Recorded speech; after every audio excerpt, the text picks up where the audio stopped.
کہ نظر ثانی تک کا وقت جو گزرا ہے 9 مئی کو کھلا اور 10, 11, 12 تاریخ گزرتی ہے اور ان تینوں تاریخوں کے اندر ہم یہ دیکھتے ہیں کہ عوام کا ایک ہجوم, ایک سمندر امڈ آیا ہے کہ جیسے پتہ نہیں کتنا شاپنگ کرنا ضروری ہے. شاید ایک عید اگر نئے کپڑوں کے بغیر گزر جائے گی تو شاید اللہ تعالیٰ عید قبول نہیں کرے گا یا شاید ہمارے روزے قبول نہیں کرے گا.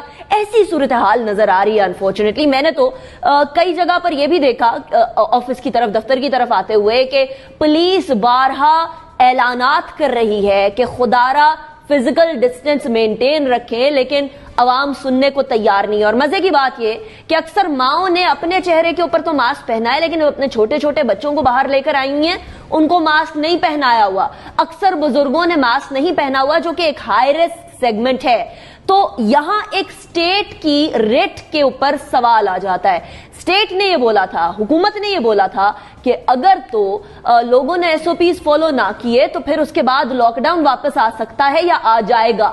یہاں لوگ ایس او پیز فالو نہیں کر رہے بلکہ ایس او پیز کی دھجیاں بکھیر رہے ہیں. مجھے وہ معاملہ یاد آتا ہے کہ مفتی منیب الرحمان صاحب نے جب یہ خود ساختہ طور پر اناؤنس کر دیا تھا کہ دیکھیے اب آپ نے یہ معاملات کھول دیے تو اب مساجد بھی تراویحوں کے لیے پورے رمضان کھلی رہیں گی, اس کے اوپر حکومت نے کوئی سٹیپ, کوئی سخت قدم نہیں لیا تھا.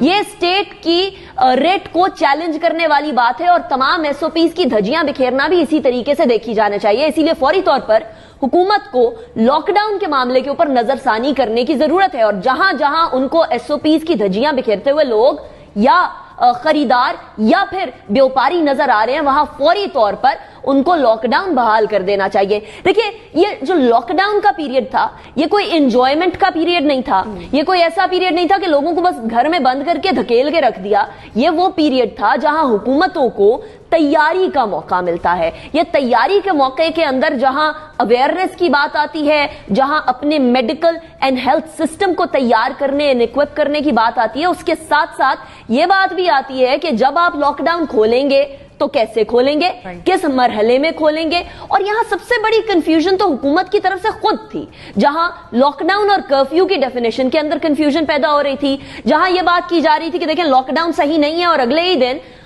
جہاں پی ٹی آئی کی حکومتیں تھی وہاں بھی لاک ڈاؤن کر دیا جاتا تھا. تو جہاں یہ کنفیوژن پیدا ہونا شروع ہو جائے تو وہاں عوام اس وبا کو بھی سوالیہ نشان کے ذریعے دیکھنا شروع کر دیتے ہیں, اسی اینق سے دیکھنا شروع کر دیتے ہیں. اور جہاں کوئی چیز سوال نشان کی اینق سے دیکھنا شروع کر دی جائے وہاں لوگوں کا رویہ الگ ہوتا ہے. میں یہ نہیں کہتی کہ تمام عوام غلط ہیں, بہت سارے عوام ابھی بھی گھر میں بیٹھے ہیں اور وہی ایس او پیز فالو کر رہے ہیں جو حکومت کی طرف سے دیے گئے, لیکن 22 کروڑ کی آبادی ہے, ہمارے رقبے کے حساب سے بہت بڑی آبادی ہے. اس بڑی آبادی کو مینج کرنا اتنا ہی مشکل ہے جتنی تعداد چھوٹی سی جو کہ ان ایس او پیز کو فالو کر رہا ہے. لیکن اگر ہم لوگ بڑی تعداد میں دیکھیں تو لوگ ان ایس او پیز پر عمل درآمد کرتے ہوئے دکھائی نہیں دے رہے. کہیں نہ کہیں یہ عوام خود یہ سوچنے پر مجبور کریں. پرائم منسٹر صاحب جو کہ کہا کرتے ہیں کہ عوام بھوک سے مر جائے گی, تو لوگوں کی خریداری مارکیٹوں کا رش دیکھ کر ایسا نہیں لگتا معذرت کے ساتھ کہ یہ عوام بھوک سے مر جائے گی. بہرحال آپ کی سوسائٹی ارریسپانسبل سوسائٹی ہے. آپ کے ہاں جو لٹریسی ریٹ ہے وہ 58% ہے, اور جو 2017 میں 1998 کے بعد 2017 میں جو ریاست پاکستان نے لٹریسی ریٹ کی ڈیفینیشن کو ری ڈیفائن کیا تھا وہ یہ کہتی ہے کہ آپ کے ملک میں وہ شخص لٹریٹ تصور کیا جائے گا جو کسی بھی اخبار میں یا میگزین کو کھول کے دیکھے اور اس کے اوپر صرف وہ پڑھ سکے کسی بھی زبان میں, کہ اردو کا اخبار ہے وہ صرف پڑھ کے سکے کہ خبر کیا لکھی ہوئی ہے. اور وہ جو سمپل ایریتھمیٹک ایکویشن ہوتی ہے سبٹریکشن اینڈ ایڈیشن کی, جمع اور تفریق, اگر وہ کر سکتا ہے تو وہ آپ کے ملک میں لٹریٹ ہے. جب یہ آپ کی لٹریسی ریٹ کی حالت ہے تو پھر آپ سمجھتے ہیں کہ لوگ خود سے ریسپانسبلی آپ کو ریاکٹ کر کے بتائیں گے کہ جی ہم گھر پہ بیٹھ گئے.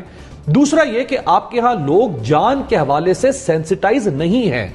جیسے مہذب پڑھے لکھے ترقی یافتہ معاشروں میں لوگ زندگی بچانے کے لیے سینسٹائز ہوتے ہیں, وہاں پہ 5 سال کے بچے کو آپ گاڑی میں بھی گود میں بٹھا کے نہیں ٹریول کر سکتے ہیں. آپ کو اس کو علیحدہ نشست دینی ہے, وہ سیٹ بیلٹ لگائے گا. آپ کے ملک میں تو موٹر بائک کے اوپر 6 لوگوں کا کنبا جو ہے وہ پورا کنبا موٹر بائک پہ بیٹھ کے جا رہا ہوتا ہے. آپ کبھی چھٹی کے ٹائم پہ جب بسوں کو دیکھیں, اسکول کالجز کے بچے جو پڑھ رہے ہیں جن سے ہم توقع کرتے ہیں کہ یہ اس قوم کا مستقبل ہے, وہ بسوں کی چھتوں پر چڑھے ہوتے ہیں, دروازوں میں لٹکے ہوتے ہیں, بسوں کے پیچھے لٹکے ہوئے ہوتے ہیں, اور ان کے کمر پہ ان کے بستے لٹکے ہوئے ہوتے ہیں. ہم لوگ ڈی سینسٹائز ہیں, ہم لوگ سینسٹائز سوسائٹی نہیں ہیں.